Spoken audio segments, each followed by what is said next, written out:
les... Donc, Mordechai ben Sultana, Léa Claude bat Yasmina, Eliaou ben Pinchas, Yaakov Raphaël, Bar Simcha, ben Shushan. Ok. Donc, le cours de ce soir, on a dit le thème. Le thème, c'est par rapport à l'islam, au christianisme, et comparé au judaïsme. En fait, je vous explique comment tout ce sujet s'est réveillé. Il y a un de mes élèves, il m'a posé la question. Il m'a dit, j'ai rencontré quelqu'un ce Shabbat, un ami de mon oncle. Ok, c'est un arabe et il est venu en Israël. Il est un ami d'enfance, on le connaît bien, etc. Et ils ont eu un débat sur la Torah, l'islam, etc. Il lui dit qu'est-ce que tu fais? Il dit moi j'étudie la Torah. Il lui dit ah c'est bien, etc. Chazak et tout. Enfin il n'a pas dit Chazak, mais il a dit et maintenant il connaît, il a grandi avec les Juifs, etc. Et donc ils ont commencé à discuter et tout. Il a dit tu sais l'islam en fait nous c'est la continuité. En fait l'erreur qu'ils ont fait les Juifs, c'est qu'ils ont fait le veau d'or et ils n'ont pas cru au prophète qui est donc Jésus, le dernier prophète. Ils n'ont pas cru en lui, donc ils ont fait deux fautes qui était fatale, et Dieu il a décidé de changer de peuple.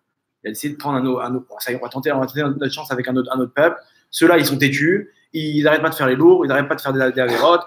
Donc, ça y est, on va changer. Ils sont passés. Donc, d'abord, il est passé au christianisme, et après, là-bas, pareil, il y a eu des erreurs et des machins, etc. Et après, il a choisi Mahomet, et il a fondé la continuité, en fait, de la Torah. En fait, la Torah, tout le monde croit à la Torah. Même les chrétiens, etc., tout le monde croit à la Torah. Juste, eux, ils disent la suite. Ils appellent ça, les chrétiens, le Nouveau Testament. C'est-à-dire qu'il y a un Nouveau Testament. De base, Hachem, il avait prévu de donner tout son héritage, tout ça, les brachot, etc., au peuple juif. Maintenant, il a changé. Il a fait un autre testament et il a dit maintenant, c'est un autre peuple qui commence des écrits des apôtres qui sont les élèves de Jésus. Et après, il a changé avec Mahomet. Voilà, tout le monde connaît le principe. Ok, donc maintenant, j'ai beaucoup d'élèves qui me posent des questions. Comment. Ouais, et si c'était vrai? Je me pose la question. Et si c'était vrai maintenant? D'où on sait maintenant que Dieu, il n'a pas changé de camp? C'est une question, tout est basé sur ça.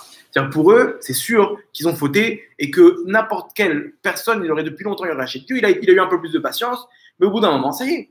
Pareil, les chrétiens, ils ont fauté, il est passé à l'islam, et jusqu'à aujourd'hui, il est main dans la main avec les Arabes, nous, il nous a abandonnés, les chrétiens aussi. Et voilà. C'est vrai, c'est une question. Qui nous dit que c'est pas le cas? Logiquement, ça paraît logique. Ils ont fauté. Bon, comme un mari sa femme elle a trompé, il change, il divorce, il change de femme. Okay. C'est que aussi à l'époque où il y avait Jésus, on attendait déjà le Mashiach. Ah, en plus, ils attendaient. Ça fait un engouement là-bas. Ils attendaient la venue du Messie. Ça crée une confusion, etc. Donc maintenant, comment on peut savoir tous ces écrits-là si c'est pas des vraies choses, s'il n'y a pas eu quelque chose de vrai? Qu'est-ce que dit la Torah dessus? Et comment maintenant, imaginez-vous, c'est des milliards de personnes qui sont basées sur ce fondement-là. On peut pas dire que c'est une arnaque qui est passée. Non, si jamais il y a 1 milliard de personnes qui y croient, c'est qu'il y a quelque chose de fort là-dedans. Comment c'est possible? Comment la Torah, quel est l'avis de la Torah par rapport à ça? Et comment on peut arriver à comparer la chose entre le judaïsme, l'islam et le christianisme? Donc c'est le sujet du cours. On va expliquer bien comment ça marche. Sujet courageux. Voilà, les Hachem. Bon, en même temps, vous allez voir que Hachem, il nous a facilité la tâche.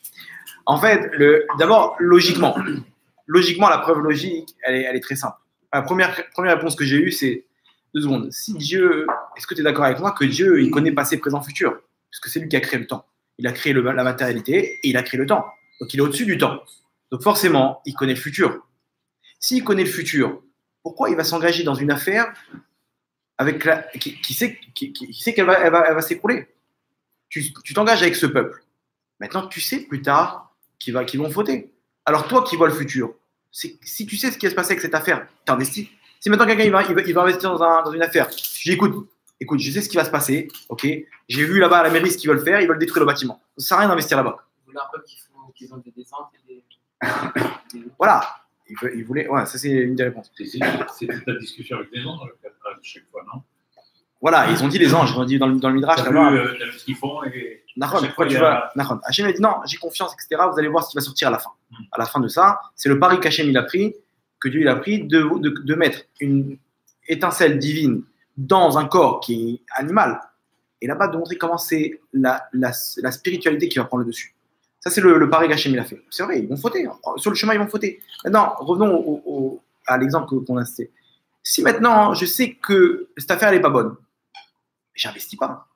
Maintenant, là, ils sont en train de faire, selon leur vision des choses, Hachem, il a investi, Dieu, il a investi, et il regrette. Est-ce que c'est possible? C'est impossible. Logiquement, déjà, l'argument, il ne tient pas. Parce que soit tu dis qu'il connaît le futur, et à ce moment-là, comment il va investir dans ce peuple-là? Soit tu dis qu'il ne connaît pas le futur, à ce moment-là, tu remets tout en cause. Donc ici, logiquement, c'est impossible de remettre Dieu à l'image humaine où il est comme nous, il ne sait pas ce qui va se passer, il a tenté le coup avec un peuple et après il a changé de peuple, etc. C'est impossible. Il savait ce qui allait se passer, mieux que ça. C'est écrit dans la Torah. C'est écrit dans la Torah. Dieu il dit à Moshe là-bas, je ramène le pasouk, il lui dit Vekam Amazé, alors Dvarim Lamed Aleph, pareil que Lamed Aleph, pasouk Tetzaïn. Là-bas, il dit dans la marche d'Israël, et il va se lever ce peuple-là et il va aller après d'autres dieux. En gros, ils vont faire des avérotes, ils vont faire le veau d'or, etc. Machin. Il lui dit, Hachem, et Dieu il dit à Moshe, il lui dit, ce peuple-là, il va fauter, je sais très bien. Il dit, mais t'inquiète pas, à ce moment-là, je cacherai ma face, etc. Il y aura tout le principe de l'exil. Jusqu'à aujourd'hui, on est en demi-exil, on va dire comme ça. Et Dieu, il annonce. C'est-à-dire qu'il sait très bien. Il le dit dans la Torah, c'est ce qui s'est passé. Il le dit dans la Torah qu'ils vont faire des avérotes. Si tu le dis, si tu sais. Si tu le sais, pourquoi tu t'engages avec eux? Et après, dire, ah, moi, j'ai regretté. C'est déjà rien que le fait de dire qu'il s'est trompé, c'est déjà un problème dans la logique. Mieux que ça, si tu me dis qu'il connaît le futur, alors ça voudrait dire qu'il a allusionné tout ça dans la Torah. Est-ce qu'il y a une preuve? Est-ce qu'Hachem nous a mis dans la Torah même des codes pour savoir ce qui va se passer dans le futur? S'il connaît le futur, il peut nous mettre passé, présent, futur à l'intérieur de la Torah. Alors vous savez que vous connaissez le principe des codes de la Torah. Les codes de la Torah, il y a tout écrit. Probablement parlant, c'est impossible. C'est des trucs à puissance 0,00. C'est impossible. Impossible à faire. Alors, j'explique c'est quoi les codes de la Torah. Dans la Torah, ils mettent ça dans un ordinateur et à un intervalle de lettres équivalent, ça forme des mots. Non, pas Gematria, pas la valeur numérique. Les espaces. Non, c'est. Ils te mettent la valeur numérique du mot. La valeur numérique du mot. C'est un assemblement de lettres. Voilà. Le 11 septembre. Voilà, les tours jumelles, Yitzhak Rabin, comment il va être assassiné. Ah ben, ils l'ont prévenu. Ils l'ont prévenu avant. Tu sais que tu comptes le nombre de lettres et il y a les. Tu comptes le nombre de lettres. Je ne vais pas te ramener dans le. Il faut aller voir sur Google. Comme les mots croisés. Là-bas, il y a des experts maintenant en ça. C'est-à-dire maintenant, ils ont un programme, ils ont fait un logiciel. Ils ont fait un logiciel sur l'ordinateur où il y a toute la Torah, donc comme des cases. Maintenant, ils rentrent un mot. Par exemple, il va entrer 11 septembre, et là-bas, ils vont lui trouver dans la Torah où c'est écrit, avec intervalles différents. C'est-à-dire, c'est pas intervalle. Avec le même intervalle, par lettre. Voilà, une lettre, 7 lettres d'écart, une autre, 7, une autre, 7, etc. Ça fait le mot. Maintenant, dans le sujet de la page, il y a tout le truc. Là-bas, par exemple, Yitzhak Rabin. C'est 20 pages plus loin, tu trouves la suite. Voilà, c'est un truc, c'est précis, mais c'est à devenir fou. Il y a beaucoup de gens qui sont des chercheurs qui ont fait tchouva par rapport à ça. C'est impossible. C'est impossible d'écrire une chose pareille. On ne peut pas dire que c'est du hasard. On a écrit une histoire comme ça et c'est sorti. Non, ici, il y a tout un livre dessus. C'est-à-dire, il y a plein de choses qui ramènent. Ils ont prévenu Yitzhak Rabin. Ils ont dit, selon les codes de la Torah, tu vas être assassiné. Parce que là-bas, il y avait écrit Yitzhak Rabin comme ça en intervalle de 49 lettres. Et donc c'était en horizontal, ça sortait comme ça, Yitzhak Rabin. Et en vertical. Et en horizontal, il y a marqué l'assassin qui l'assassinera. Ça coïncide avec la verticale de Yitzhak Rabin. Donc, Comme des mots croisés. Comme des mots croisés, exactement. Donc ils lui ont dit là-bas, tu vas te faire assassiner. Et il s'est fait assassiner. Il n'a pas cru, il s'est fait assassiner quelques mois après. Maintenant, alors, ici, Dieu, il a allusionné tout le futur dans la Torah. Il y a des choses aussi que peut-être que ne sont pas déroulées dans l'histoire par rapport au chemin que le peuple il a choisi, mais qui sont là-bas, qui sont peut-être enfouis là-bas, qu'on n'a pas trouvé parce qu'il n'y en a pas eu besoin, parce qu'on n'est pas arrivé à ce scénario-là.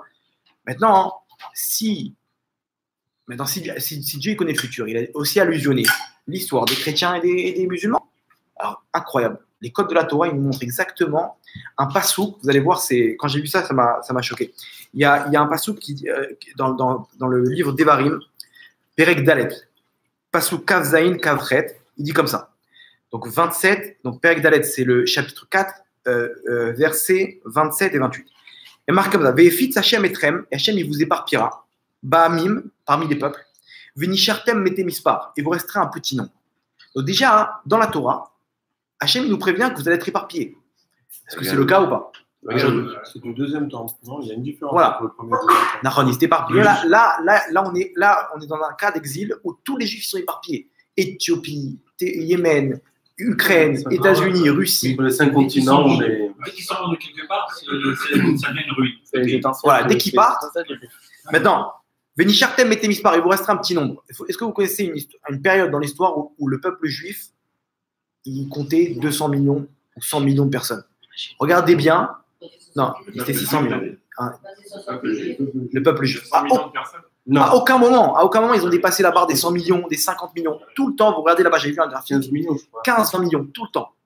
Comment tu peux savoir les Chinois, ils sont aujourd'hui presque, voilà.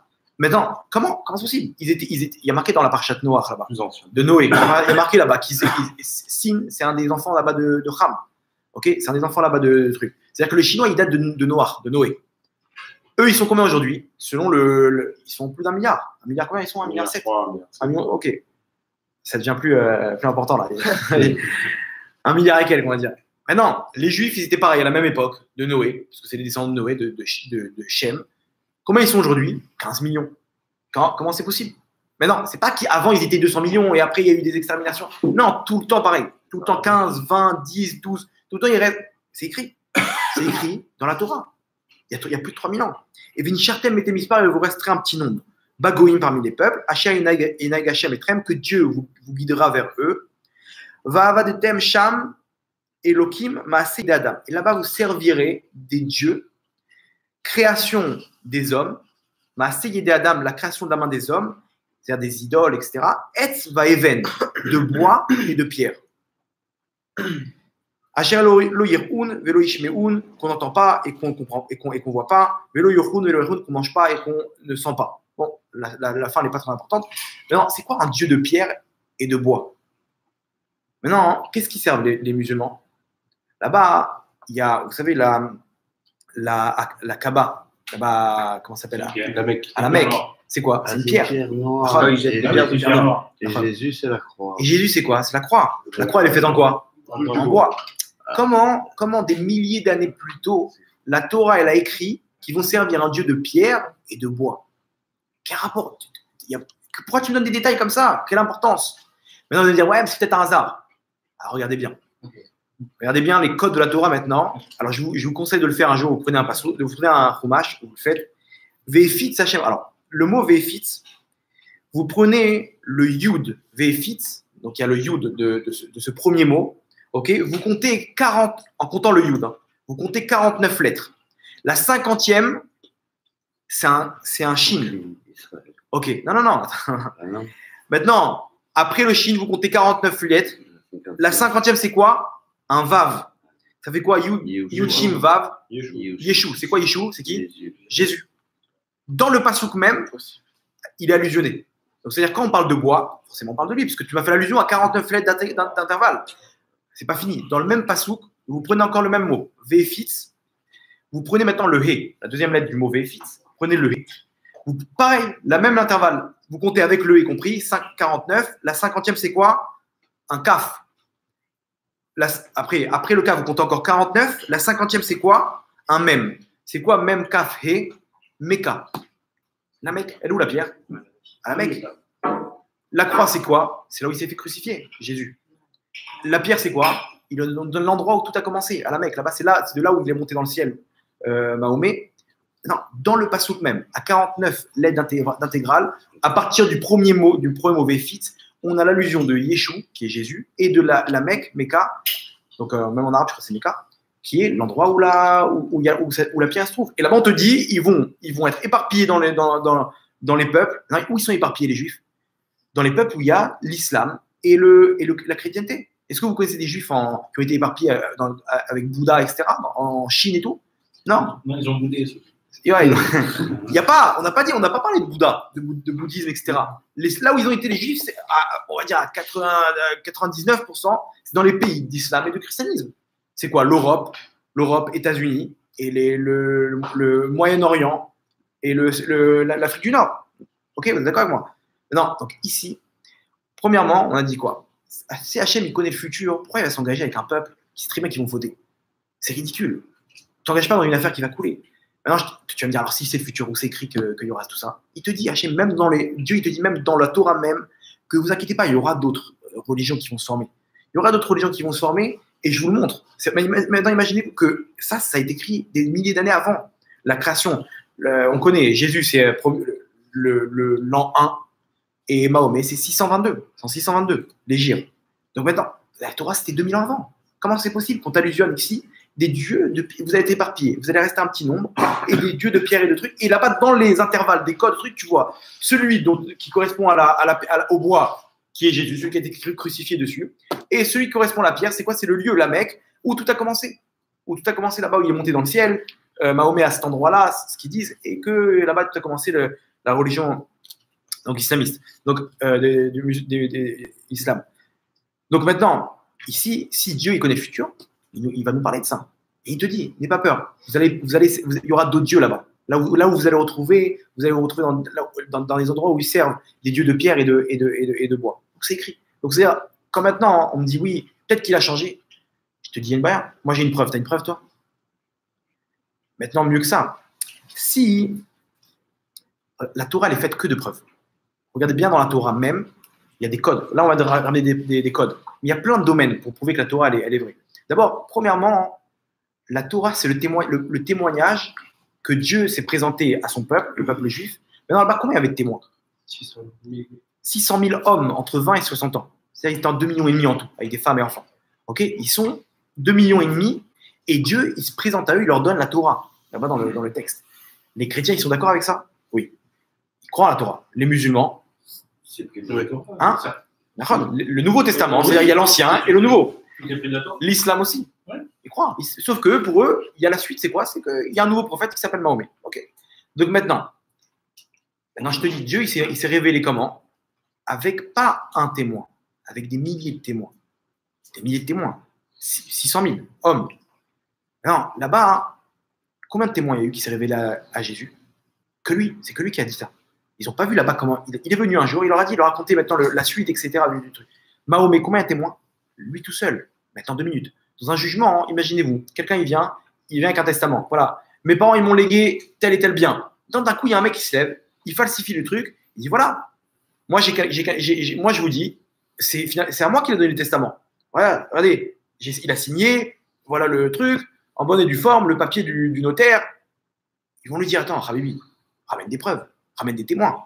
Non, mais je vous dis, aie confiance. Là-bas, l'autre, il vient avec pas de témoins, avec 600 000 témoins.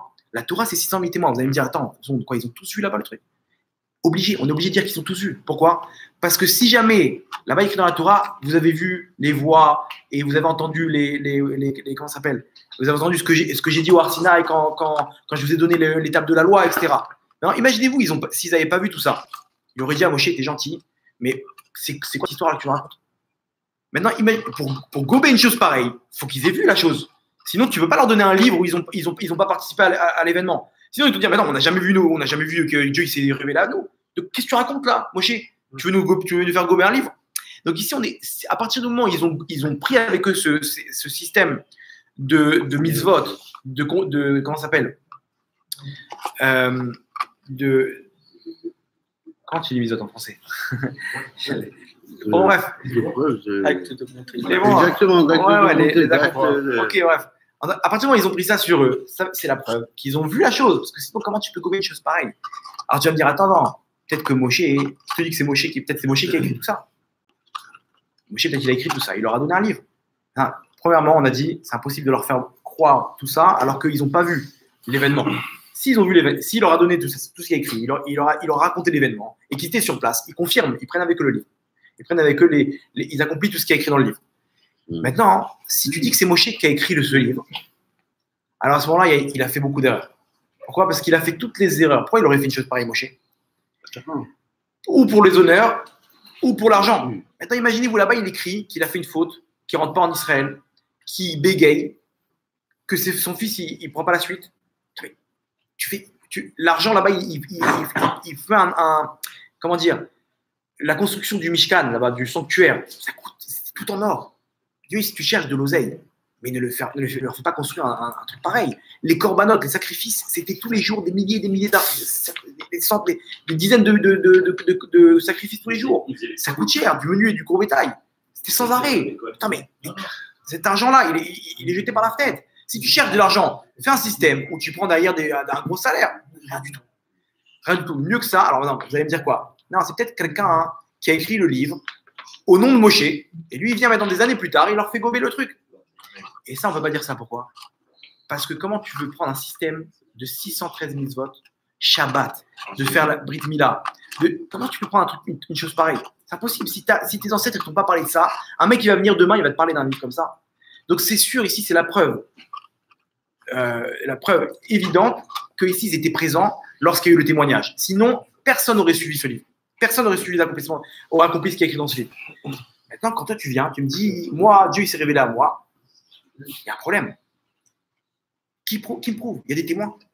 Quand Mahomet vient et dit Dieu il s'est révélé à moi, dit l'ange Gabriel là-bas, il lui a parlé, il lui a donné ce livre, le Coran, etc. Attends, mais et si maintenant tout ça c'était faux? C'est-à-dire que tu bases tout un fondement sur une personne. Une personne.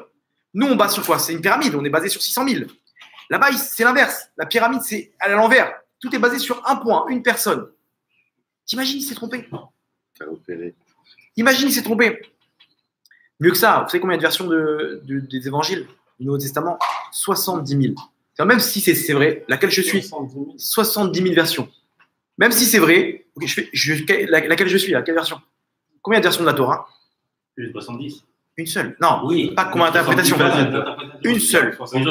Au Yémen, ils ont retrouvé le même Sefer Torah, le même rouleau de la Torah qu'il y avait en Ukraine, qu'il y avait au Maroc, qu'il y avait en Éthiopie. Les mêmes, sans faute. Une seule version. Les évangiles, 70 000. Le Coran aussi a plusieurs versions. Je ne connais pas le chiffre, mais le Coran aussi a plusieurs versions. 70, 80. Ouais. Attends, maintenant, ok, j'ai compris que c'est ça la vérité. Je prends quelle version? Dans tous les cas, je suis obligé de me tromper. Ok. Maintenant, deuxième chose, on a beaucoup besoin de témoins, on a besoin de preuves. Donc, où on a témoins, ils n'ont pas de témoins. Maintenant, peut-être qu'ils vont ramener des preuves. Ok, il n'y a pas de témoins, mais prouve-moi que ce que tu m'amènes, c'est Dieu qui te l'a transmis. Et si c'est le cas, tu devrais me trouver le même style qu'il y a dans la Torah. C'est-à-dire quoi? Dans la Torah, il y a des preuves évidentes que ça ne pouvait être donné que par Dieu. Comme on a parlé des codes. Maintenant, trouve-moi dans les évangiles ou dans le Coran des preuves évidentes que ça pouvait être donné que par une entité divine. Cherchez, et j'ai cherché, il n'y a pas. J'ai fouillé un peu sur Internet s'il y avait des preuves scientifiques, etc. Il n'y a pas. Est-ce qu'il y a des prophéties? À part les prophéties qui ont été dites dans la Torah ou dans les prophètes, que Israël ils vont revenir dans leur terre, etc. Il y a écrit dans le Coran qu'Israël ils vont revenir dans leur terre. Le Coran, il y a 10% de versets où il parle d'Israël. Au contraire, il faut les respecter, etc. Tous ceux qui crachent sur Israël et qui disent qu'il faut, ouais, c'est notre pays, etc., ils ne font pas la volonté du Coran, de leur Dieu. Ils ne font pas la volonté de leur Dieu, parce qu'il y a écrit qu'il faut Dieu il a donné la terre d'Israël aux Juifs, etc. À aucun endroit il y a écrit Jérusalem là-bas, ni Hebron, rien du tout. Et le Coran, c'est un livre sioniste. Il parle que le peuple juif, il va revenir à la fin des temps dans son pays, etc. Parce qu'il faut savoir comment c'est né tout ça. C'est né à l'époque où en fait il n'y avait pas de prison quand il y avait des personnes qui fautaient, qui avaient des meurtres, qui avaient des crimes, etc. Ils jetaient les personnes dans des villes à l'extérieur. Mais il a eu de la peine pour ces gens-là. Ils n'avaient pas de religion, ils n'avaient rien. Donc il avait lui un enseignement du christianisme et de judaïsme. Il a réuni un ensemble de lois.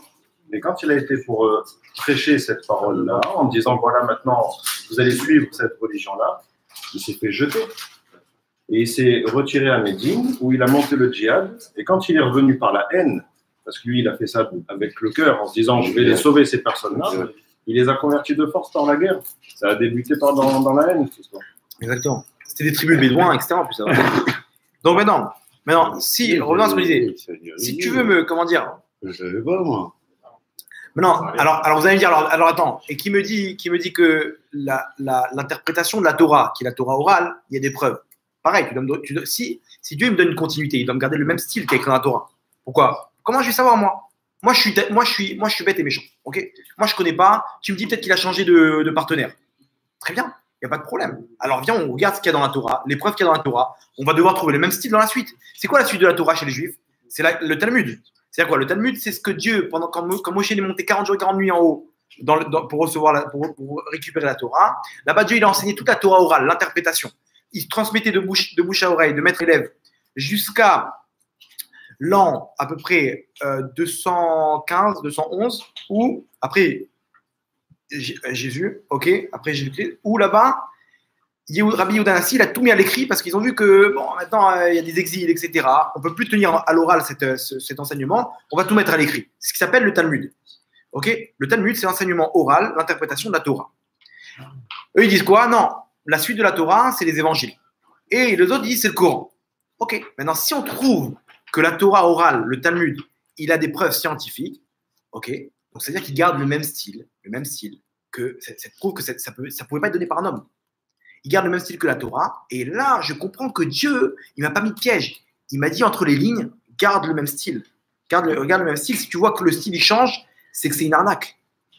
Alors regardez, je vais vous ramener quelques preuves scientifiques. Vous allez voir que si ce n'est pas Dieu qui nous a donné ça, c'est impossible que ça soit le fruit d'un homme ou le fruit d'une imagination. Impossible. Premier exemple, la Gemara dans Brachot. Alors, Kafret Amoudbet. Lamedbet Amoudbet. Lamedbet, c'est 32. Brachot, la page traité Brachot 32, B. Là-bas, regardez comment c'est intéressant. Là-bas, la Gemara nous ramène un truc intéressant, un dialogue entre l'Assemblée d'Israël et Dieu. Et là-bas, l'Assemblée d'Israël, c'est après l'exil. Elle dit à Dieu, donc c'est un midrash, tu nous as sortis de notre terre. Qui nous dit que tu ne vas pas nous abandonner maintenant?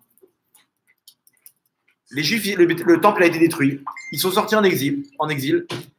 Et l'Assemblée d'Israël a dit à Dieu, qui nous dit que tu ne vas pas nous abandonner maintenant? Tu nous as chassé de notre terre. Peut-être que tu vas nous abandonner. Écoutez la réponse de Dieu. Dieu dit au peuple d'Israël, donc je répète, c'est Lamed Bet dans le traité Brachot. Il lui dit comme ça, j'ai créé 12 mazalot. C'est quoi des mazalot? C'est les signes astrologiques. C'est un ensemble d'étoiles, ok, qui forment le scorpion, la balance, etc. La Vierge. Voilà, la Vierge, etc. Ok. Dieu dit au peuple d'Israël, j'ai créé 12 mazalot. Ouais, dans les cieux. Sur chaque mazal, j'ai créé 30 armées. Ok, 30 armées. Sur chaque armée, j'ai créé 30 légions. Retenez. J'ai créé 12 mazal. Sur chaque mazal, 30 armées. Sur chaque armée, 30 légions. Sur chaque légion, 30 régiments. Et sur chaque régiment, j'ai créé 30 divisions. Et sur chaque division, j'ai créé 30 sections. Et sur chaque section, écoutez bien, j'ai suspendu 365 milliers de dizaines de milliers d'étoiles. Alors maintenant, ici, on nous donne exactement le nombre d'étoiles qu'il y a dans le ciel. Et on fait le calcul. On a 12, ok, 12 mazalot, ok, 12 signes du zodiaque, fois 30 armées, fois 30 légions, fois 30 régiments, fois 30 divisions, fois 30 sections, fois 365 dizaines de milliers, ça veut dire que c'est 10 millions, dizaines de milliers, ok. Donc, venez, faites le calcul. Alors, je vous fais directement le calcul, hein, il est fait ici. Donc, on répète, 30 fois 30 fois 30 fois 30 fois 30 fois 12 fois 10 millions. On arrive, écoutez bien, 1,064 fois 10 puissance. Plus la calculette, elle marche plus. 1, 2, 3, 4, 5, 6, 7, Finis ton verre. 18.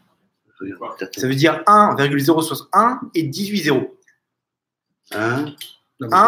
C'est plus précis là. Ouais, je vous l'ai arrondi. C'est 1 million de. Voilà. C'est des noms et des trucs. Je vous le dis, regardez, vous savez quoi, je vous le dis. C'est 1 million. Non, c'est pas 1 million, c'est plus. 1 milliard 64 Je vous fais en chiffres. 1, 0, 6, 4, 3, 4, 0, 0, 0, 0, 0, 0, 0, 0, 0, 0, 0, 0, 0. L'étoile. Ok, c'est bon? Donc 10, 18. 10 puissance 18. Avec 10 zéros. C'est une grande Ne calculette. dévoile pas ce que j'ai sur mon compte. La brio. Ok, déjà premièrement, Dieu ici des systèmes de régiments d'armées. Regardez comment c'est fait. Vous savez comment les étoiles, elles ne sont pas éparpillées. Il y a des systèmes. C'est-à-dire, nous, on est un système solaire. On est un système solaire. Le système solaire, il est dans la Voie lactée. La Voie lactée est dans une galaxie. Les galaxies, c'est des ensembles. C'est comme des armées. Vraiment comme le truc. Alors, regardez comment c'est intéressant. Vous allez me dire quoi? Venez, est-ce que le télescope Hubble, il a calculé déjà le nombre d'étoiles qui est dans le ciel? Le télescope Hubble de la NASA, ok? Est-ce qu'il a déjà pris un ensemble d'images? Hein? Il a dû le faire, mais. Ils l'ont fait. Exact, je crois pas. Alors, ils l'ont fait. Écoutez bien. Eux-mêmes, écoutez comment c'est fort. De quoi? Non, eux, ils arrivent à voir loin avec leur télescope et sur tout ce qu'ils voient, hein? Voilà, ils ne voient pas jusqu'au bout. Il y avait même d'autres systèmes aujourd'hui. Ouais. D'autres systèmes solaires. Alors, regardez, écoutez bien. La NASA, ils ont calculé avec le télescope Hubble le nombre d'étoiles. Maintenant, comme vous avez dit, donc, ils ne peuvent pas calculer exactement. Pourquoi? Parce qu'il y a aussi des météorites qui ne sont pas des étoiles. Ok, il y a des choses qui sont pas. Voilà. Eux-mêmes, exactement. Eux-mêmes, ils disent on a calculé un ensemble grossier, selon leurs paroles, hein, d'étoiles, ok, sans compter les corps célestes qui ne sont pas des étoiles. On ne peut pas différencier là-bas dans la photo. Ils arrivent à combien? 10 puissance 21. C'est-à-dire quoi? C'est-à-dire qu'il y a un surplus. S'il y avait eu moins de 10 puissance 18, on aurait été mal.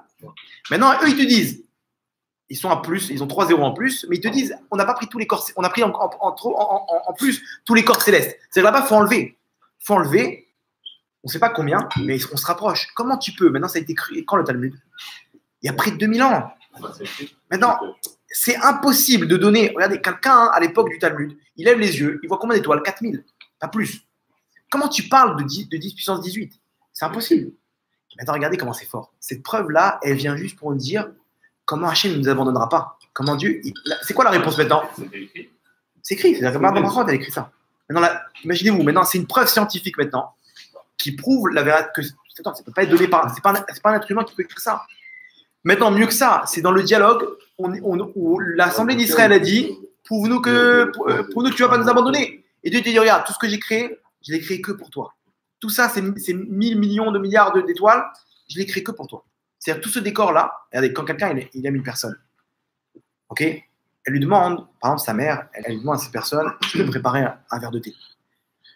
Bon, s'il prend un verre en carton et il sert du thé, c'est bon, sympathique. Maintenant, s'il prend un beau plateau, avec des gâteaux, avec une belle tasse, la théière marocaine. Pourquoi il ferait ça? Plus il aime la personne à qui il veut donner le thé, plus il va lui faire un grandiose. Il va lui faire ça bien. Maintenant, Dieu, il te dit, tu vois, toutes ces étoiles que j'ai fait, elles servent à quoi? C'est un décor. Et tu vois, ce décor, c'est le même décor qu'on a dit. Pour te dire que je ne t'abandonnerai pas, tout ce que j'ai créé, je l'ai créé que pour toi. Juste pour que tu vois combien le décor il est important, pour que tu comprennes. Je devrais plus te mettre dans un monde en noir et blanc avec 3-4 étoiles. Non, je t'ai mis dans un monde infini pour que tu comprennes combien ce décor il est important, pour comprendre combien l'amour que j'ai pour vous il est important.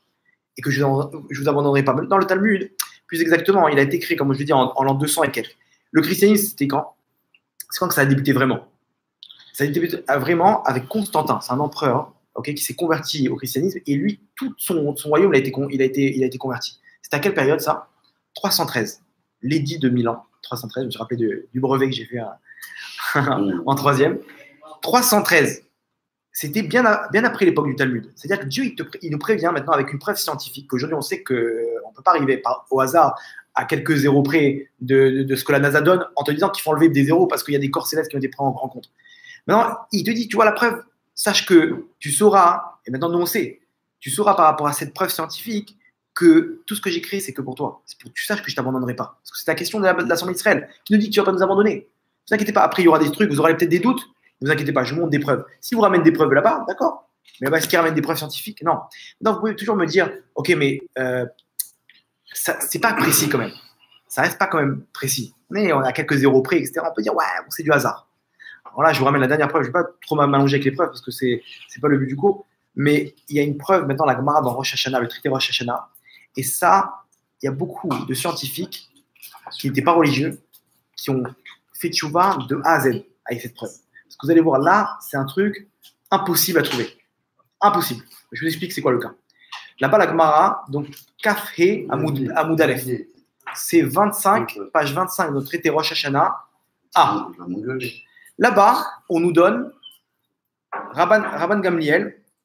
Il nous dit comme ça. Amar Lahem Rabban Gamliel. Il leur a dit Rabban Gamliel, j'ai reçu de mes pères, qui ont reçu de leur père, jusqu'à Moshe Rabbeinu, la moyenne de la trajectoire de la Lune autour de la Terre. Pourquoi? Parce que là-bas, ils devaient donner tous les témoins, ils devaient donner le temps où ils ont vu la lune, le début de la lune, pour pouvoir fixer la fin, le mois, le calendrier en fait.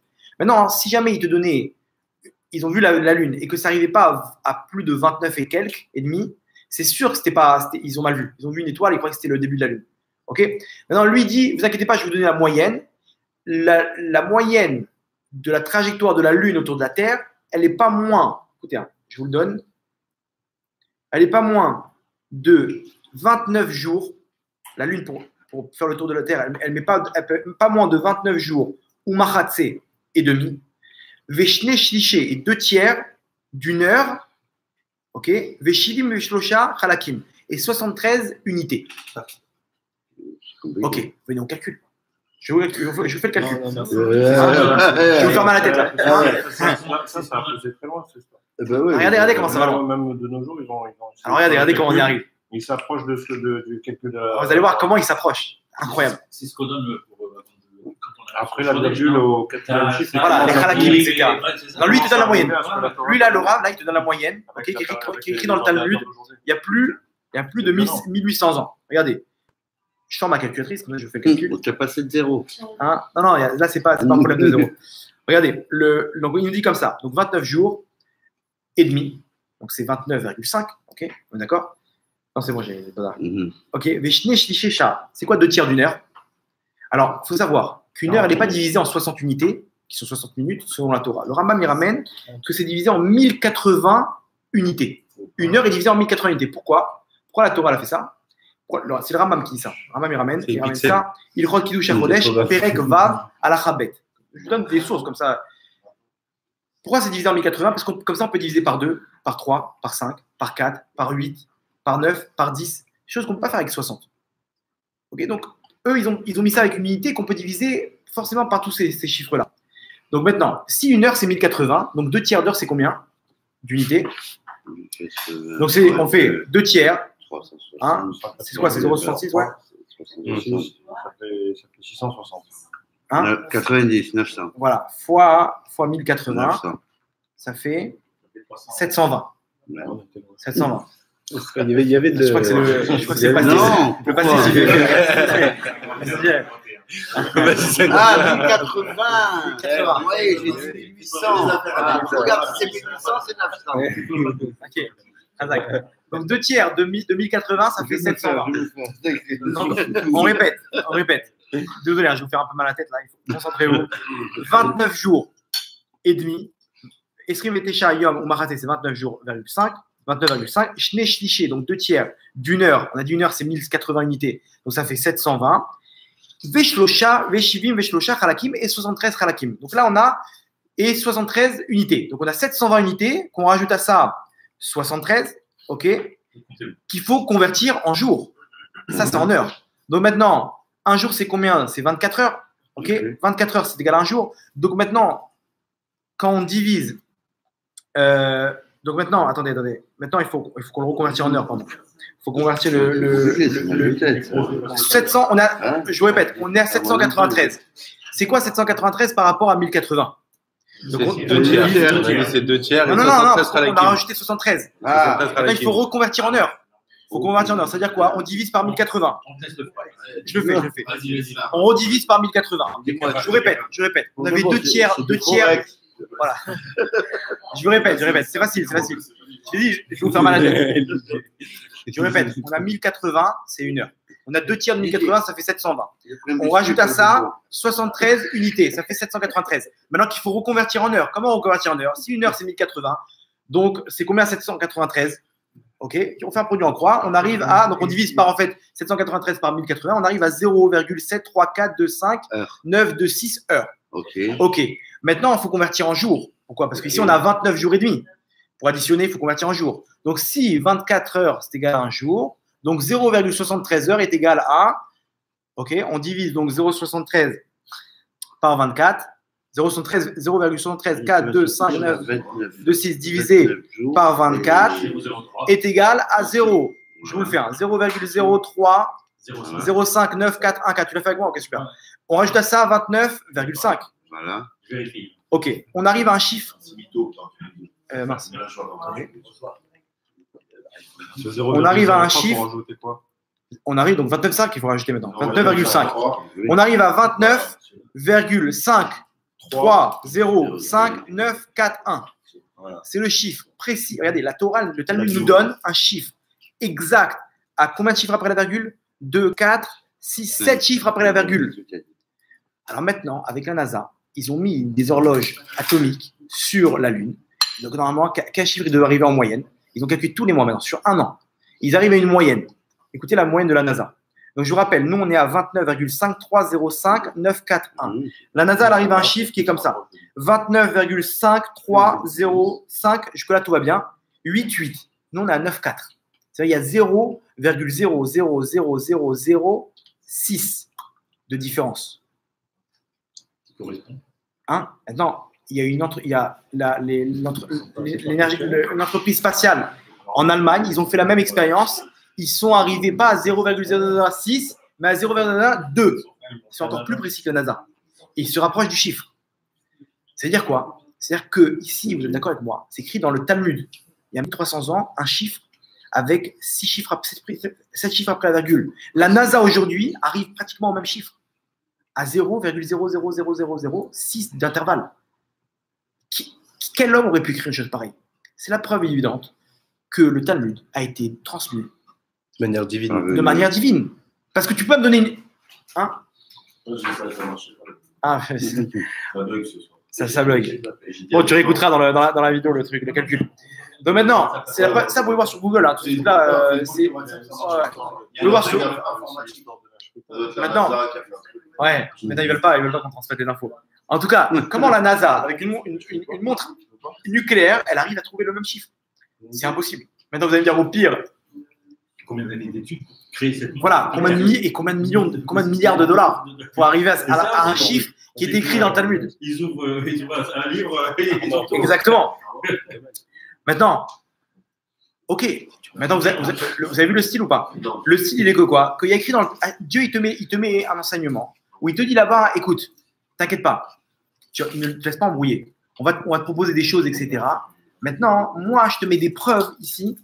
Je te mets des preuves que ça pouvait être que donné par moi, que par celui qui a créé le monde. Que par celui qui a créé le monde, il sait exactement lui, comme le parcours de la Lune. Ok? Maintenant, il n'y a pas de problème. Tu viens me dire que les évangiles, c'est la suite. Ramène. Hein? Non, merci.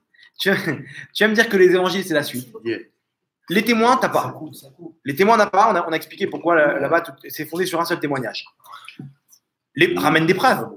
Ramène des preuves. Est-ce qu'il y a des preuves comme ça là-bas? Non. Aucune preuve scientifique qui peut prouver que la chose elle a été transmise de façon divine. Est-ce qu'il y a des preuves scientifiques dans le Coran?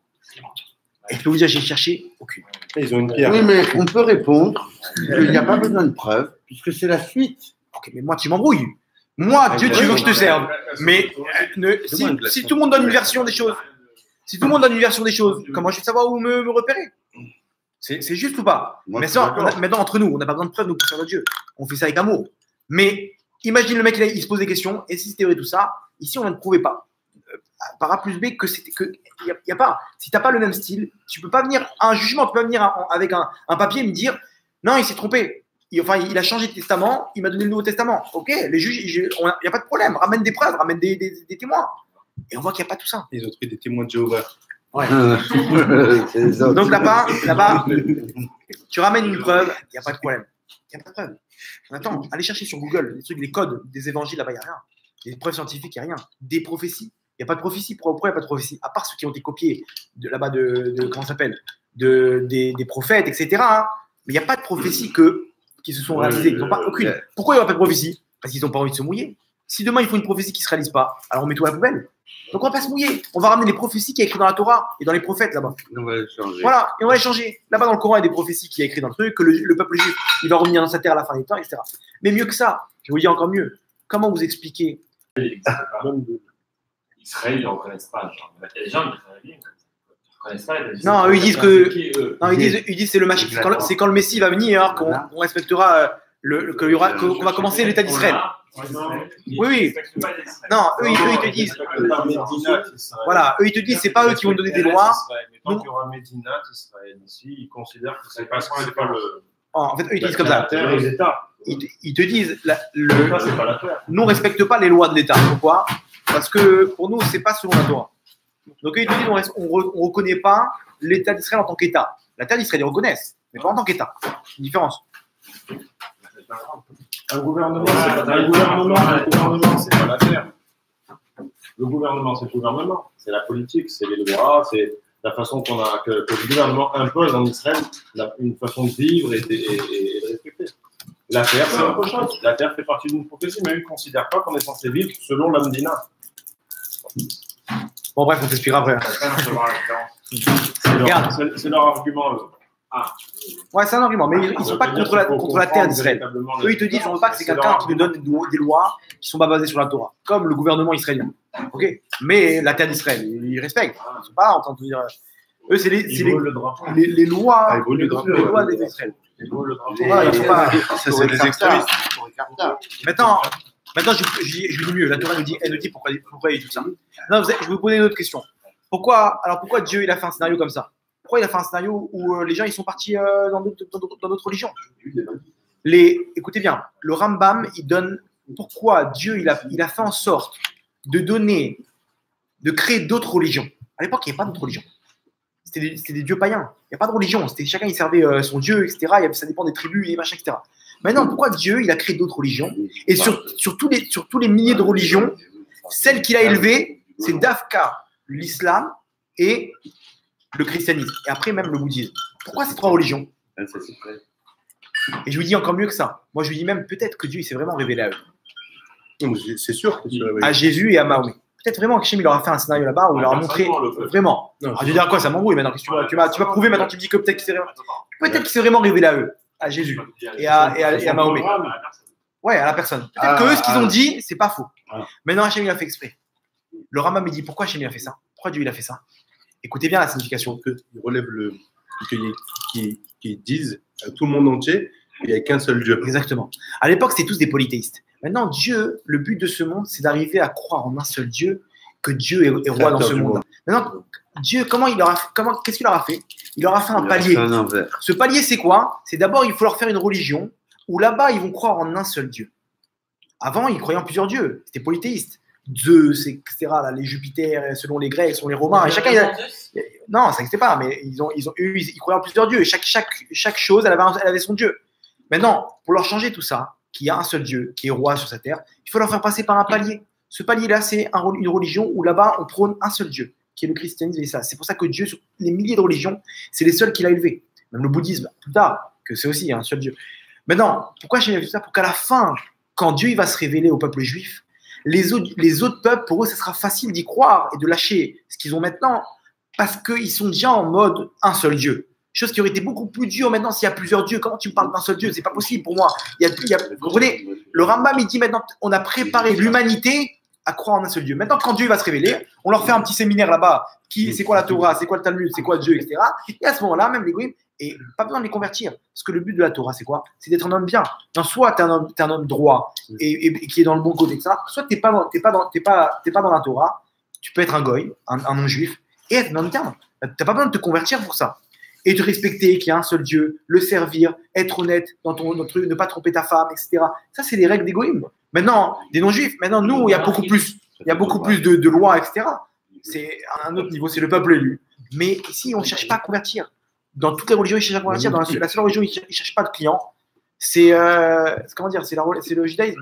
Quand tu veux des clients, généralement, c'est que le produit n'est pas terrible. Hein. Ils cherchent des clients, etc. Non, c'est où? Dans quel magasin ils ne cherchent pas de clients? Ah, tu vas acheter un diamant.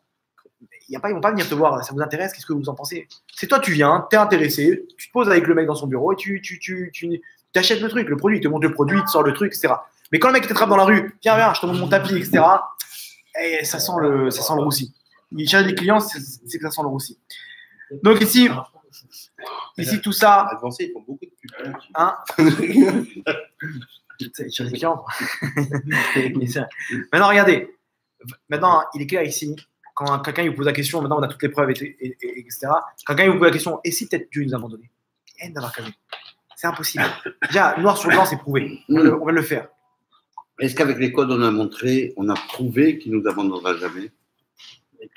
Non, en fait, indirectement. Pourquoi? Parce que si tu vois que les codes, c'est un truc qui se vérifie. Et que tout ce qui est établi là-bas, ça se réalise. C'est improbable en plus. Donc, c'est vraiment pas.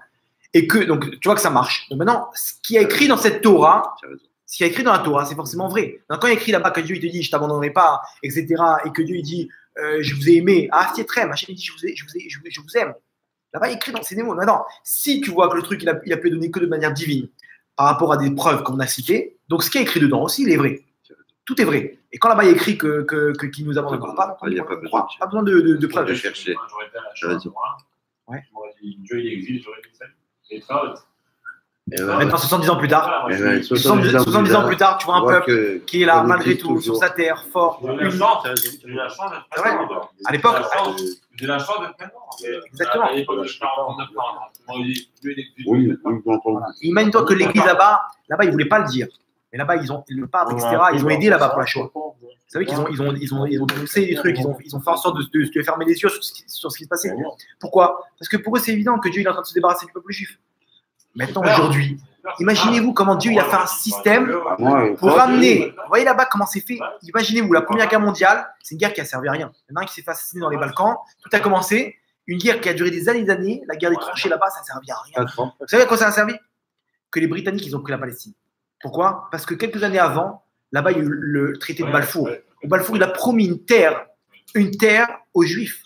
Maintenant, les Britanniques, ils prennent la Palestine. Maintenant, le traité de Balfour, il prend la valeur. Parce que maintenant, ils ont un foyer juif. Donc, Balfour, il a promis un foyer juif en Palestine. Mais comment tu veux me donner un foyer juif si elle t'appartient pas la terre? C'était aux Ottomans à l'époque. Maintenant, la Première Guerre mondiale, il est sorti quoi de ça? Que les Britanniques, ils ont pris la Palestine. Ah, donc maintenant, tu peux me donner un foyer juif. Deuxième Guerre mondiale, il se passe quoi? Il y a la Shoah. Maintenant, là-bas, ils font un appel. Ça y est, vous avez vu comment c'est fait massacrer? Donnez-nous une terre. Ah, c'est combien? Les Britanniques, ils nous ont promis un foyer. Ils font un vote à l'ONU. Et vous savez que là-bas, beaucoup, ils ont voté pour parce qu'ils savaient qu'ils allaient se réunir là-bas et les Arabes, ils allaient les attaquer et ils allaient tous mourir. Vous savez ça? Il y en a beaucoup qui ils ont voté pour l'État d'Israël. Pour l'État d'Israël. Il y en a beaucoup. Et Jacques Chirac en personne, il a dit ce pays ne durera pas 20 ans. 20 ans. Ils savaient tous, ils préparaient les armées arabes, ils préparaient les tentes. Ils voient une équipe de juifs qui arrivent, chacun de tous les pays, d'Angleterre, de France, de Maroc, etc. Ils vont se faire caillasser en 2 secondes. Ils vont se faire cartonner en 2 secondes. On vote pour l'État d'Israël. Allez, c'est bon, on vote. Ils sont passés à l'ONU. L'ONU, jamais il y a un vote pour Israël. Tout le temps, les États-Unis mettent leur veto. C'est le seul vote qui est passé, c'est le vote de l'État d'Israël. Vous comprenez? Pourquoi? Parce que là-bas, il y en avait qui étaient pour, parce qu'ils vont tous se réunir. Et là-bas, les 7 armées arabes vont arriver. Irak, Jordanie, Syrie, Liban, Égypte, Arabie Saoudite, ils vont attaquer, ils vont les massacrer. Et comment ils arrivent? Mais là-bas, des histoires de fou. Maintenant, ils importaient des armes comment? Ils leur ont interdit d'importer des armes. Ils ont importé là-bas des oranges, ils mettaient des grenades dans les oranges. Les Britanniques, ils laissaient passer, et là-bas, ils étaient armés jusqu'aux dents, sous le nez des Britanniques. Imaginez-vous. Et là-bas, ils ont mis des tanks en carton. Les Syriens, ils sont arrivés, ils ont cru qu'ils étaient des guet-apens. Non, vous savez que la guerre d'indépendance, la guerre de 6 jours et la guerre de Kippour, c'est les 3 guerres qui ne sont pas analysées dans les écoles de stratégie militaire aux États-Unis. Pourquoi? Parce que c'est que de la chance. C'est que de la chance. Alors non, c'est que c'est pas de la chance. Dieu, il nous remet sur la terre. Maintenant, exactement. Maintenant, l'Église, qu'est-ce qu'elle dit de ça? Qu'est-ce qu'elle dit de ça? Ben, comment Dieu, il rend son pays au peuple juif, il les a abandonnés. Et ça fait mal. Non, je vais vous dire mieux. Il y a écrit que dans les évangiles que Jésus dit: je ne suis pas venu pour changer la Torah, je suis venu pour l'accomplir. C'est écrit. Vous allez voir sur c'est quoi le message principal de Jésus? Je ne suis pas venu pour changer la Torah, je suis venu pour l'accomplir, la faire accomplir. Est-ce que vous connaissez un chrétien qui accomplit la Torah aujourd'hui? Ni Brit Mila, ils mangent du porc, c'est interdit. Ils ne font pas Shabbat. Ils font le dimanche, mais c'est pas le. Là-bas dans le dimanche, ils prennent la voiture, etc. Comment ils sont arrivés à ça? C'est-à-dire que si maintenant Jésus revenait maintenant aujourd'hui, d'après vous, il irait dans une église ou dans une synagogue? Jésus, une mosquée. Il irait dans une synagogue, il dirait: mais qu'est-ce que vous avez fait? Il leur dirait: mais qu'est-ce que vous avez fait? Comme ça, j'ai entendu du Rav Dinovich. Rav Dinovich, il a dit: c'est sûr et certain que s'il revenait ici, il leur dirait: mais qu'est-ce que vous avez fait? C'est pas ça ce que je voulais dire. C'est pas l'enseignement que je voulais donner. Il n'a pas parlé de religion. Je n'ai pas parlé de religion, rien du tout. Les apôtres. Bien sûr, il était juif, religieux, Jésus. Il y a eu une embrouille là-bas avec les rabbins de l'époque, etc. Il a dit, maintenant il faut changer, etc. De trucs, mais il n'est pas venu pour donner un nouvel enseignement. Il est venu pour faire accomplir la Torah. Vous connaissez un chrétien qui accomplit la Torah? Rien, ils ont tout. Maintenant, on va finir avec une petite histoire, montrer comment Dieu ne nous abandonne pas. On a prouvé comme ça scientifiquement, etc. Des preuves. Regardez, j'ai un livre entier de preuves. Ok. Il y a le livre de la Révolution de Rav Zamir Cohen, etc. Il y a un deuxième tome. Il y a le livre de la Révolution. Il y a 5 tomes de Rav Zamir Cohen. Voilà. Rien que celui qui a des problèmes, lui conseiller ce livre-là. Il y a beaucoup de scientifiques qui ont fait tchouva grâce à ces livres-là. Parce qu'ils ont vu que c'est pas possible, ça peut être que vrai. C'est le seul livre qui réunit la science et la religion. En principe, c'est toujours contre. C'est le seul livre qui est ensemble. Et moi aussi. D'où Jésus. Maintenant, regardez, on va finir sur une petite histoire sympathique. Comment dire, une histoire. La famille Parva, des Israéliens qui ont décidé de faire tous les ans, c'est des frères, 5 frères, ils sont mariés, ils ont des enfants, ils ont même des petits-enfants. 5 frères, tous les ans, ils font un kiff. Ils partent ensemble dans un coin du monde et ils font une randonnée. Cette année, ils ont décidé, l'aîné, il s'appelle Erez Parvar, c'est son nom. Ok, cette année, ils décident de faire une randonnée dans l'Himalaya, côté indien, ok, de côté d'Inde. Une randonnée en Himalaya, comment? En motocross. Imaginez-vous la randonnée de fou. 5 frères, ils partent tous les ans comme ça, ils font une randonnée. Maintenant, cette année, ils ont décidé, on part quelques jours dans l'Himalaya, là-bas dans les neiges, avec du motocross. Et là-bas, imaginez-vous, ils montent la montagne dans les routes de l'Himalaya. Ils ne peuvent pas monter un moment. Ils peuvent plus monter. Mais imaginez-vous le parcours incroyable. 3 jours là-bas, ils ont prévu des tentes, ils ont prévu des trucs incroyables. C'est une randonnée de fou. La femme de ce Erez, c'est l'aîné des 5 frères. Sa femme, elle lui dit, écoute, je ne le sens pas trop le voyage. Peut-être cette année, t'es nul. Vous prenez un autre truc, petite plage en Thaïlande, un truc un peu plus sympathique. Surtout que lui, c'est le seul qui n'avait pas le permis de moto. Et 2 semaines avant, il a reçu son permis. 2 semaines avant le voyage. Sa femme, elle dit, écoute, attends, impossible de le convaincre, bien entendu. Ils ont tout organisé pendant des mois et des mois. Il dit, tu peux pas enlever ça, tu n'arriveras pas à me convaincre, je pars. Elle dit, écoute, par contre, tu me promets juste une chose. Tu mets un casque. Ouais, t'inquiète. Attends, un casque complet, pas le moitié, demi là. Vous savez, le demi avec le truc. Non, il dit intégral. Intégral avec le truc comme ça, on voit que tes yeux. Ah, bon, d'accord. Non. Tu me promets, je te promets. Ok. Il part là-bas avec ses frères, ils arrivent en Inde, ils se retrouvent en bas de l'Himalaya, ils ont loué les motos, etc. Et il leur donne avec ça le casque, demi-casque. Non, il dit non, j'ai promis à ma femme, il me faut un casque complet. Il dit mais attends, tu rigoles quoi? Il n'a pas. Il lui demande au mec, non, j'ai pas. Il dit non, je me sens pas bien, je peux pas partir. J'ai besoin de ma femme, elle m'a fait promettre et tout. Donc, t'es lourd, machin, etc. Ils vont dans un autre magasin un peu plus loin, etc. Il revient l'autre, il dit tiens, voilà, t'as ton casque, lèche-botte, machin. Truc. Il lui donne son casque complet. Et ils partent. Un jour, il dit alors maintenant, c'est des routes comme ça. Maintenant, à gauche, il y a la montagne, et à droite, il y a le ravin. Et ils foncent. Hachem Yachem. Ils partent comme ça. Maintenant, comme Erez, il a eu son permis 2 semaines avant, ils partent. Ils sont à 3 devant lui et un derrière qui le ferme pour l'accompagner. Parce que lui, si on le met derrière, il peut avoir du mal à suivre. Donc, il y en a un qui le truc. Et chaque fois, il avait du mal, des fois, etc. Oui, c'est normal, hein, c'est un débutant. Ils en ont marre de lui. Ils disent tu t'as saoulé, machin, etc. Arrive un moment, il y a un petit ravin, un petit virage. Il ne voit pas le virage, il tombe dans le ravin. Un ravin de 30 mètres. 30 mètres, c'est à peu près. Et tu viens de dire un petit ravin. Non, parce que là-bas, il y a des. Petit ravin, c'est plus. Là-bas, l'Himalaya, c'est 3000 mètres de haut. Donc 30 mètres, on est d'accord. C'est un petit ravin. C'est pas. Ouais, c'est pas. 30 mètres de ravin. Ok, c'est sûr que là-bas, il y a des vues à couper le souffle, mais il y a des vues aussi à couper le souffle définitivement. Et là, en l'occurrence, il est tombé en plein dedans. Dans le ravin, 30 mètres, c'est 10 étages. Un immeuble, quel étage? 8e là? Imaginez-vous, 10 étages. Il tombe comme ça. Non, si vous savez, quand 30 mètres, c'est la tête qui tombe en premier. Parce que la tête, c'est la plus lourde du corps. Donc, c'est la tête qui tombe en premier. Il est tombé, la tête la première, 30 mètres. Dans le ravin. Maintenant, l'autre, il voit son frère tomber. Il arrive, il voit le mec par terre, mort. Enfin, il est à plat, quoi. Généralement, la première idée qu'il vient en tête, c'est qu'il est mort. Il bouge pas. Il a le cou tordu comme ça, etc. Hachem Yachem. Il appelle les autres. Les autres, ils ont pris le large. Il les appelle. Mais quoi encore? Non, il est tombé, il est en train de mourir. Ils reviennent vite. Alors, comment tu descends le ravin? Il voit, il y a un petit tuyau sur le côté. Il y en a un qui surfe sur le tuyau. Il arrive à descendre. Il tombe, il se met sur les fesses comme ça, etc. Il arrive tant bien que mal à descendre. Et il voit qu'il est vivant. Il est vivant, mais il ne bouge plus. Et surtout qu'il voit, il y a du sang.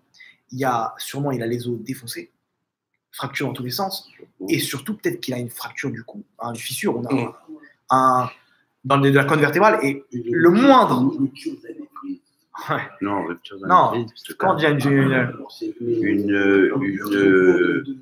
une compression médulaire. Une compression médulaire. Médulaire, de la moelle épinière. Médulaire. Pression médulaire. Voilà. Non, de la moelle médulaire. Maintenant, comme vous savez, le moindre geste, c'est où ça casse, ou dans le meilleur des cas, il reste handicapé à vie, paralysé à vie. Donc, qu'est-ce qu'on fait? Et on le sort ou on ne le sort pas? Attends, c'est là où intervient le casque. Le casque, il a pété, il a sauté, il a éclaté. 30 mètres, le casque, il a amorti un petit peu. Et même s'il a amorti avec le coup, avec la force du corps. Voilà. Mais il est encore vivant. Maintenant, ils descendent les 4 frères et ils essaient de le. Qu'est-ce qu'on fait? On le porte ou on ne le porte pas? Maintenant, Mina Shamaï. Il y a des petits paysans. C'est une farce. Il y a des paysans là-bas, ils sortent de tous les coins, ils entendent crier, ils sortent, ils amènent une civière. Et ils descendent comme ça pour l'amener à la civière. Pour le transporter, ça, il faut le transporter à l'hôpital maintenant. Et qu'est-ce qu'on fait? On le transporte ou pas? Si on le transporte, on peut le bouger un truc et le tuer. Exactement. Qu'est-ce qu'on fait? On peut amener un hélicoptère, tout de suite, il pense, on va appeler sa femme. Déjà, premièrement, comment tu veux joindre maintenant un hélicoptère? Vous avez fait quoi, vous? Vous avez fait quoi? Comment tu joins un hélicoptère? Comment tu arrives à joindre un hélicoptère? Impossible. Ils appellent sa femme elle voit qu'il appelle, elle répond pas. Elle sait très bien qu'il y a un problème s'il m'appelle maintenant et tout. Sa fille, elle répond, ah non, papa est en train de mourir, il est blessé là. Qu'est-ce qu'on fait? Elle prend le téléphone, qu'est-ce que je dois faire? Appelle l'assurance qui nous amène un hélicoptère. Ils appellent l'assurance, ils tombent sur le responsable là-bas. On peut pas prendre l'hélicoptère. On peut pas prendre l'hélicoptère, pourquoi? Parce que si on n'a pas une autorisation du médecin, impossible. Il ne meurt pas. C'est qui est riche ou impossible l'autorisation de médecin? Non, l'hélicoptère. Maintenant, ils appellent le ministère des Affaires étrangères pour essayer d'appeler là-bas en Inde, trouver un truc. Enfin, ils se débrouillent dans tous les sens pour essayer de trouver un hélicoptère. Impossible. Pourquoi? Parce que si on n'a pas l'autorisation du médecin, tu ne veux pas déplacer le truc. Ils disent, alors qu'est-ce qu'on fait? Ils demandent là-bas aux paysans, il n'y a pas une clinique, un hôpital, d'ici à 3 heures de route. Bon, il y a quelqu'un qui peut nous amener là-bas. Si tu le laisses, il va mourir. Il n'y a pas le choix. Au moins, tu sors. Peut-être qu'il va vivre. Mais si tu le laisses, il va mourir. Ils arrivent avec tous les paysans là-bas, ils le lèvent sur la civière et ils montent 30 mètres comme ça. Ils sont tous les paysans là-bas. Ils sont en train d'essayer de grimper le truc et tout. Tant bien que mal, ils montent à la surface et ils montent dans un minibus. Là-bas, ils lui sortent un petit billet de $100, le mec. Amène-nous. Il amène à la première clinique. Maintenant, les routes, c'est pas les routes comme ici, tout plat. Les routes en Inde, c'est. Imaginez-vous, chaque boss, ça peut lui briser la nuque. Mais ils partent, on n'a pas le choix. Et ils sont là en train de prier. Là-bas de l'autre côté en Israël, sa femme, elle prend le premier avion pour l'Inde. Et ils organisent des groupes de télim, des groupes dans les synagogues pour prier, pour machin. Imaginez-vous, le mec, il est entre la vie et la mort. Il est entre la vie et la mort, mais il n'est pas à l'hôpital. Il est sur une route d'Inde avec des crevasses et des bosses en train de zigzaguer entre des vaches. Ok, et il arrive dans une clinique où on ne sait pas c'est quel genre de clinique. Il arrive après 3 heures de route. Attention, c'est une vraie histoire. 3 heures de route. Qu'est-ce qu'il est le mec? J'y vois. 3 heures. Ah non, les médecins, je précise. Il comprend l'histoire différemment. Maintenant, 3 heures de route, ils arrivent dans une clinique. Là-bas, les mecs, c'est tout sauf des médecins. Ok, ils sont présents. Ils ont au moins. Non, imaginez pas. Non, vous allez voir la suite. Vous allez voir la suite. Maintenant, ils ont au moins l'honnêteté de dire, écoute, on n'est pas capable de gagner ça. Il y a l'hôpital, il faut l'envoyer à New Delhi. New Delhi, c'est combien de route encore? 4 heures. 4 heures. Ils prennent un tender. Ils prennent un tender et ils partent, les 4 frères, avec le mec allongé, dans les routes, dans les crevasses, pareil, les vaches, les chèvres, les machins. Ils arrivent là-bas à l'hôpital. C'est pas terminé. Regardez-vous, c'est pas terminé. Vous allez voir quelle histoire. Ils arrivent à l'hôpital. Premier étage, c'est quoi? des La poules, maternité. des vaches, des chèvres, des brebis. Ouais, il passe vétérinaire. C'est les mecs qui sont en attente. Les mecs qui sont en attente pour les urgences là-bas à l'hôpital, mais ils sont avec leurs poules et leurs trucs. Ils arrivent là-bas, ils disent comment il va attraper une infection. Hein, de quoi?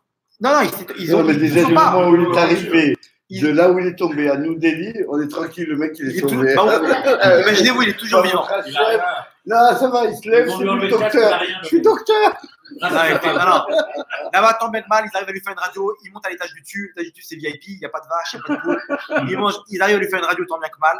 Et ils vont, alors écoutez le diagnostic, tous les os cassés. Les pieds, mains, les côtes, il y en a qui sont même cassés doublement. Et la fracture de la boîte crânienne. C'est la plus grosse blessure qu'il a, c'est la boîte crânienne. Et il a le cou qui est. Comment t'as dit? Compression médulaire.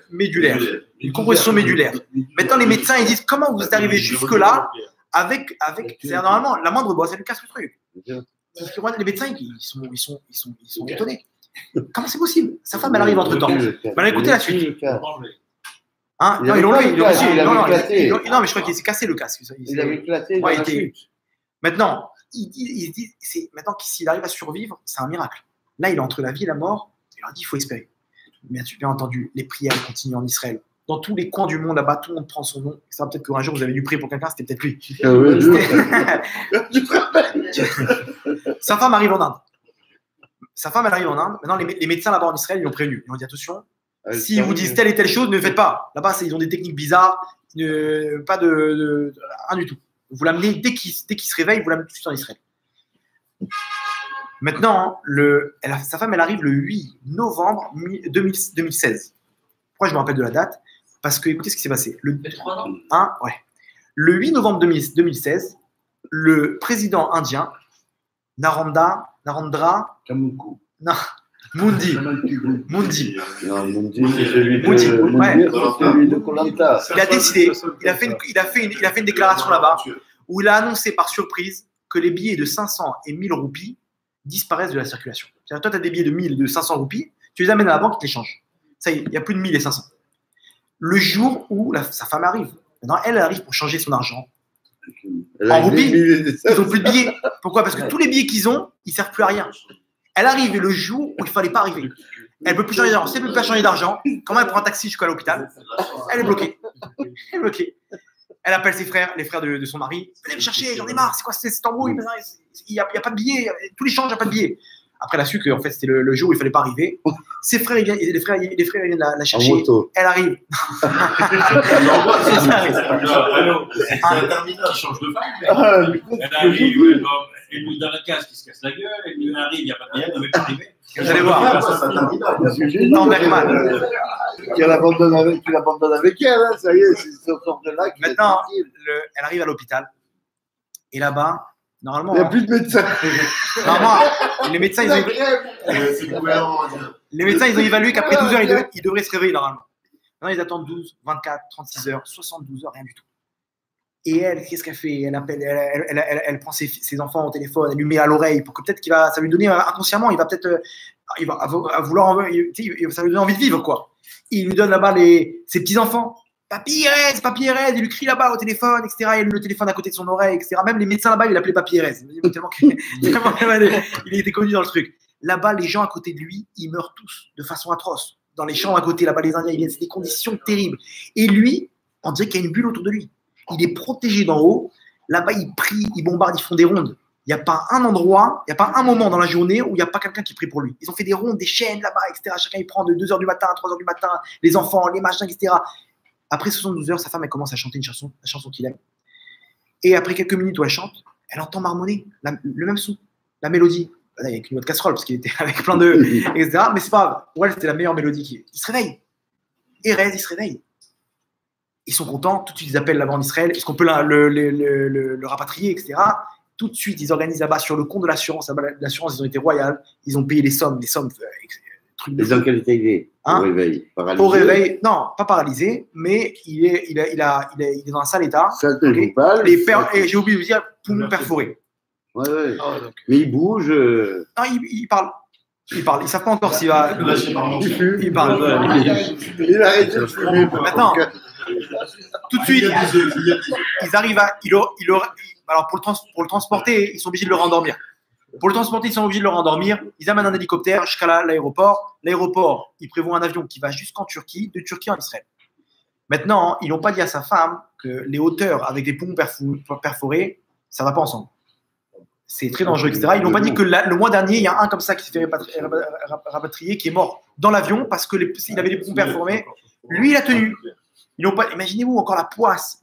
Ils ont oublié de lui donner cette information. Elle aurait attendu peut-être quelques jours. Et il part avec les poumons perforés dans l'avion. Voilà. Ils ont oublié de donner cette information. Et elle part avec les poumons perforés, son mari, dans l'avion, jusqu'à Istanbul, et de là-bas, d'Istanbul jusqu'à Tel Aviv. Et les médecins m'ont dit quoi? Vous l'avez transporté avec les poumons perforés? Si on savait ça, on ne l'aurait jamais autorisé. C'est impossible, il aurait dû mourir normalement. C'est impossible, c'est possible, mais c'est très dangereux.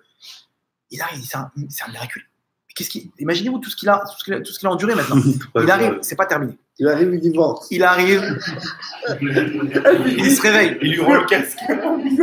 Toi, tu m'as détruit mon casque. Non, la pauvre, elle a une bonne intuition. Elle. Sans son intuition, il serait mort de sûr. Maintenant, moi, j'ai voyagé jusqu'en Inde pour rien. J'ai même pas regardé là-bas. Maintenant, il se réveille. Il leur parle en anglais. Il leur parle en anglais. Il leur parle en anglais. Il rentre dans le jeu. Non, les médecins, ils arrêtent de lui parler en anglais. Vous allez le truc et ça. Donc, il lui parle en hébreu. Maintenant, au bout d'un moment, sa femme, elle lui dit machin, bon, arrête tes bêtises. Et regarde sa femme, il dit t'es qui? Il dit t'es qui? Je connais pas ça. Il dit quoi? Comment ça, t'es qui? Il dit, tu te rappelles de moi? Tu m'as parlé juste avant, tu as joué ta chanson, tu parles en anglais, tu as des souvenirs.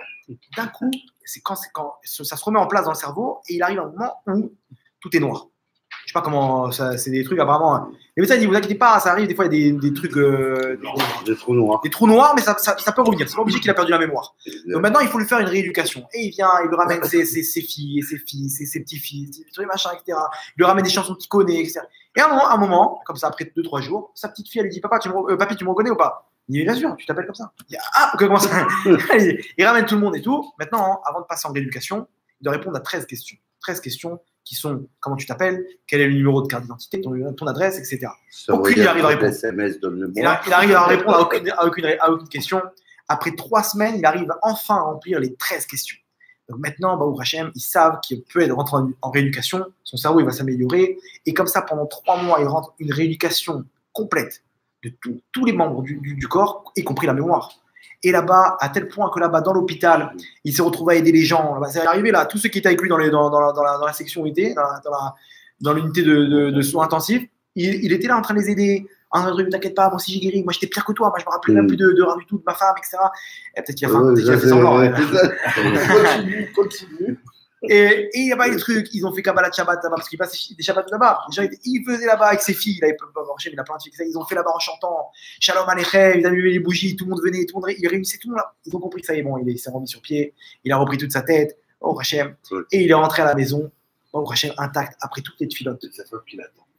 Non, regardez, sa femme, regardez, maintenant, ça c'est l'histoire. Vraie histoire qui s'est passée il y a 3 ans. Il est revenu aujourd'hui, oh Hachem. Plus aucune séquelle, aucune séquelle, rien du tout. Il était dans un état catastrophique. Il a passé une aventure où aucune autre personne n'aurait survécu. Comme si qu'il avait une bulle, une protection. C'est vrai qu'il n'y avait pas les médecins qu'il faut, etc. Bon, première leçon de cette histoire, déjà, il faut mettre un casque. On a tous compris. Déjà, le moindre truc, il faut mettre un casque. Avant ça, il faut écouter sa femme. Voilà, pardon. Il faut écouter sa femme d'abord, parce que les femmes, elles ont une intuition. Une intuition, vraiment. Si elle vous dit il faut investir là-bas, foncez, parce que c'est peut-être le jackpot. Même dans le trait de figure. Maintenant, deuxième leçon de morale. Ici, excuse-moi Alain, mais ça ne dépend pas du médecin. Ouais. Si Hachem il a décidé en haut qu'il doit vivre, mais tu peux mettre une armée de vaches contre lui, des voûtes d'Inde et des bras cassés là-bas dans l'hôpital avec des trucs, etc. Si Hachem il dit qu'il va vivre, il vivra. Si Hachem, maintenant, on l'a mis avec le meilleur professeur et machin, etc. Hachem a décidé qu'il doit partir, il partira. Ça ne dépend pas de ça, ça dépend d'en haut. Il y a un médecin en haut qui donne l'autorisation au médecin de guérir. Et là-bas, cette histoire-là, il aurait pu mourir au moins une centaine de fois. dans toute cette histoire. Et poids sur poids, c'est sa femme, elle arrive d'Afrique le jour où il ne fallait pas, mourir. et machin. Il aurait pu rester avec des. Voilà, dans le meilleur des cas, il serait resté handicapé à vie. Handicapé à Rien vie. du tout. Pas mourir. Après 5 mois, plus rien. Aucune séquelle. Et enfin, la troisième leçon de morale, c'est quoi? C'est, regardez ici, Hachem, il a abandonné. Dans quel état il s'est retrouvé, ce mec? Il s'est retrouvé dans un état catastrophe, en lambeaux. Vraiment en petits morceaux. Et ben c'est là où je suis pas d'accord avec toi. Pourquoi? Pourquoi il n'a pas abandonné à lui, il en a abandonné un autre à côté? Parce qu'il devait partir. Il n'avait pas le cas. Voilà. Mais si tu ne dois pas partir, alors même si tu es en morceaux, quand on voit, si maintenant on prie, on demande à celui qui gère tout ça de nous aider. C'est le but de la prière. Le but de la prière, c'est quoi? Si tout est entre tes mains, alors je t'en supplie, aide-moi. Ok. Maintenant, si le mec il devait partir, c'est qu'il devait partir. Mais si maintenant le mec il doit rester, alors à ce moment-là, Oh, mais à ce moment-là, si maintenant le mec il doit rester, alors à ce moment-là, même s'il est en morceaux, il restera parce que Dieu y a décidé. Maintenant, regardez comment on ramène tout ça au peuple juif. Si le peuple juif il doit rester, même si après 2000 ans d'exil, regardez dans quel état on est. On est dans un état, les juifs viennent de tous les coins du monde. Le peuple juif, il est en morceaux, il est en lambeaux. Et chacun, lui, là, il vient avec sa vision des choses, avec ses trucs de France, lui d'Ukraine, lui d'Éthiopie, lui du Yémen, et lui des États-Unis. Tu as vu l'Indonésie maintenant? Quoi? Le pays le plus musulman du monde, 300 familles juives qui existent là-bas. Maintenant, imaginez-vous, même on a vu à Hong Kong, au Bahreïn. Au Bahreïn aussi, il y a une communauté. Au Bahreïn, il y a une communauté juive. Maintenant, regardez. Maintenant, si ce mec-là, il était en morceaux et Dieu, il a décidé de le garder en vie et de l'amener à l'endroit où il faut et de lui laisser aucune séquelle. Imaginez-vous si Dieu, il a décidé de garder son peuple en vie et de le ramener sur sa terre, comme on le voit maintenant. Et on n'est pas en morceaux. Oh, Hachem, regardez comment le peuple est en train de s'unir dans tous les sens. De tous les coins du monde, il vient, et normalement, tous les coins du monde, il y aurait dû avoir des guerres, des guerres civiles. Comment tu veux qu'il y ait des Russes, ils s'entendent avec des Marocains? C'est pas possible. Avec des Éthiopiens. Comment un pays qui arrive à réunir tous les peuples du monde dans la paix, dans la joie, etc. Hachem, il prend son peuple, même après la Shoah, même après tout ça, même après tous ces exils, tous ces pogroms, etc., en morceaux. Quand Hachem il a décidé que son peuple il revient sur sa terre, l'Église, l'ONU, les Arabes, ils peuvent se lever contre ce peuple-là. Tu pourras rien. Hachem, il y a une bulle autour de ce peuple-là. Et c'est ça le message, que c'est la plus grande épreuve, c'est de voir comment Israël il est fort, uni dans sa terre, et qu'on voit, et que ça fait qu'évoluer. Ça fait qu'évoluer. On voit dans tous les domaines. Ils sont là en train de devenir la première puissance mondiale. On voit Netanyahou avec à sa droite Poutine, à sa gauche Trump, qui est en train de mener le truc. C'est une des puissances mondiales. Donc, ça c'est la plus belle des preuves. Ici, quelqu'un qui ne voit pas ça, ou il est fou, il faut vite l'enfermer dans un nid de flou, ou il se ment à lui-même. Et donc, Baruch Hashem, on peut voir comment Hachem il aime son peuple et qu'il ne nous abandonne pas et que ça continue. Hachem Baruch Adonai Leolam. Amen. Amen. Rabbi Chanan Ben Akasha Omer.